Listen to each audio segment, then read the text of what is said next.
श्री शिवाय नमस्तुभ्यम। हर हर महादेव। नमस्कार दोस्तों, आज के इस वीडियो में हम सुनेंगे प्रदोष व्रत की कथा।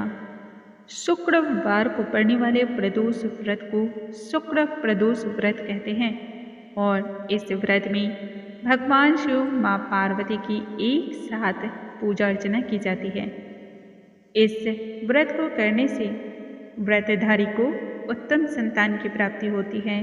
वैवाहिक जीवन सुखी और सौभाग्यपूर्ण रहता है। प्रदोष व्रत भगवान शिव को समर्पित किया गया है और यह व्रत करने से बहुत ही कल्याण होता है। कहते हैं शुक्रवार को पड़ने वाले प्रदोष व्रत को जो भक्त करते हैं उन सभी भक्तों पर भगवान शिव की कृपा तो होती ही है, साथ ही साथ माँ लक्ष्मी का आशीर्वाद भी प्राप्त होता है। प्रदोष व्रत को पूर्ण तरीके से फल प्राप्त करने के लिए प्रदोष व्रत की कथा का सुनना अनिवार्य होता है। आइए आज हम सुनेंगे शुक्र प्रदोष व्रत की कथा।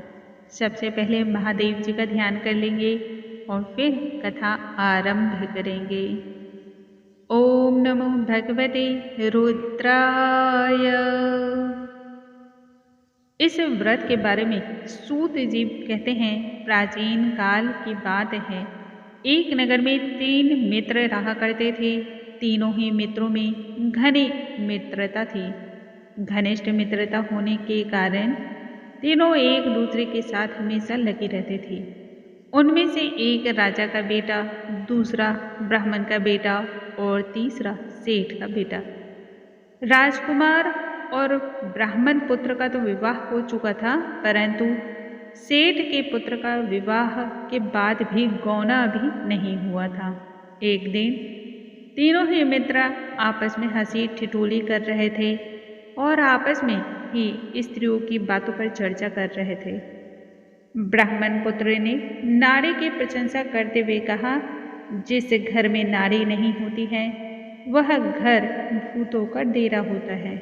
जैसे ही इस बात को सेठ के पुत्र ने सुना, उसने मन ही मन अपनी पत्नी को लाने का निश्चय किया। सेठ का पुत्र अपने घर गया और माता पिता को अपने इस निर्णय के बारे में सुनाया। इस पर सेठ ने बेटे को समझाते हुए कहा, बेटा, शुक्र देवता डूबे हुए हैं। इन दिनों बहु बेटियों को उनके घर से विदा करके लाना शुभ नहीं होता है। अतः शुक्र उदय होने दो और उसके बाद तुम अपनी पत्नी को विदा करा के ले आना। लेकिन सेठ का पुत्र अपनी बात पर अड़ा रहा। अपनी जिद से टस से मस नहीं हुआ। पहुंच गया अपने ससुराल ताकि वह पत्नी को विदा करा के ले आए। सास ससुर को जब दामाद के इरादे का पता चला, तब उन्होंने अपने दामाद को अनेक प्रकार से समझाने का प्रयत्न किया, लेकिन वह तो मानने से रहा। अतः विवश होकर के अपनी कन्या को अब भारी मन से उन्हें विदा कर दिया। ससुराल से विदा होकर के पति पत्नी अभी नगर से कुछ ही दूर बाहर निकले थे कि उनकी बैलगाड़ी का एक पहिया टूट गया और बैल की एक टांग भी टूट गई। पत्नी को भी गहरी चोट आई थी। इतना होने के बाद भी सेठ के पुत्र ने विराम नहीं किया और आगे चलने का प्रयत्न जारी रखा। तभी उसकी भेंट डाकुओं से हो गई, जो कि उन्हें लूट कर ले गए। धन धान्य सभी कुछ लूट गए। सेठ का पुत्र यह देखता और सोचता हुआ पत्नी सहित रोता पीटता व्याकुल होता हुआ अपने घर जा पहुंचा। जैसे ही घर पहुंचा, वैसे ही सांप ने भी उसे डस लिया। पुत्र की ऐसी हालत को देख करके सेठ ने वैद्य को बुलवाया। वैद्य ने पुत्र को देखा और अच्छी तरह देखने के बाद घोषणा की कि आपका पुत्र 3 दिन में ही मर जाएगा। उसी समय इस घटना का पता ब्राह्मण के पुत्र को लगा। ब्राह्मण के पुत्र को यह सभी बातें जब मालूम हुई, तब उसने सेठ से कहा कि आप अपने बेटे और बहू दोनों को बहू के मायके वापस भेज दो। यह संपूर्ण बाधा वहीं से आई है और वहीं समाप्त हो जाएगी। फिर क्या था, सेठ ने तुरंत बेटे और बहू को वापस भेज दिया।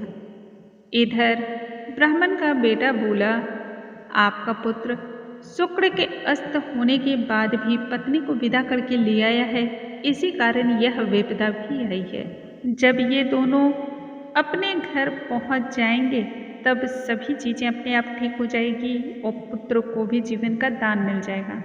सेठ को ब्राह्मण के पुत्र की यह बात जच गई और उसने पुत्रवधू और पुत्र को वापस उसके मायके पहुंचा दिया। वहां पहुंचते ही सेठ के पुत्र की हालत बिल्कुल ठीक होनी आरंभ हो गई। इसके बाद उन्होंने शेष संपूर्ण जीवन सुख शांतिपूर्वक बिताया और मृत्यु के बाद शिव धाम को हो गए। दोस्तों, इस प्रकार से आज हमने सुनी शुक्र प्रदोष व्रत की कथा, जिसके श्रवण मात्र से ही मनुष्य का कल्याण होता है। यदि कोई आफत, विपदा या फिर संकट जैसी कुछ भी चीज़ें आपके ग्रह गोचर में मंजरा रही होती हैं, उनसे मुक्ति प्राप्त होती है। उम्मीद करती हूँ आज का ये वीडियो आप सभी को बहुत अधिक पसंद आया होगा। वीडियो पसंद आया हो तो इसे लाइक करना बिल्कुल ना भूलें। अगले वीडियो में नई जानकारी के साथ हम फिर से मिलेंगे। तब तक के लिए नमस्कार दोस्तों।